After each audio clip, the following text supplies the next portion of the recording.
Here's the process I'm using for cleaning the valves, especially the intake valves. As you can see, there's an awful lot of carbon buildup on this. So my process is, first of all, scrape as much of the carbon off as you can with, or I can, with a razor blade. And then once I'm done with that, I soak it in a mix of water and superwashing soda, and that helps soften up the carbon a little bit. And then once that's done, I take it out of that solution. You can see this is actually gone through a couple of different cycles in the solution. But once I have it out, I use a Dremel tool with a wire brush, steel wire brush, and over several cycles, basically remove all or most of the carbon from the stem as well as from the back face of the valve. And here's what it looks like when it's done. Not perfect, but a heck of a lot better than that.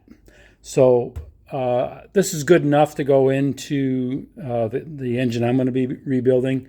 I will also clean this off before assembling it into the head with mineral spirits, just to clean it off, and just a light rubbing with a 3M pad, a fine 3M pad, so the gray.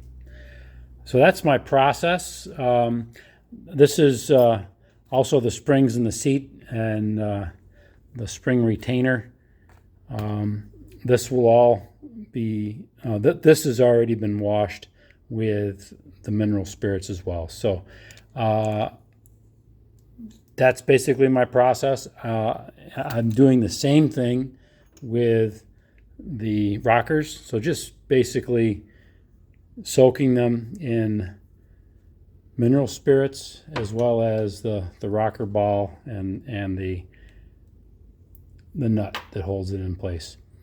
I'll do the same thing when it comes to the push rods.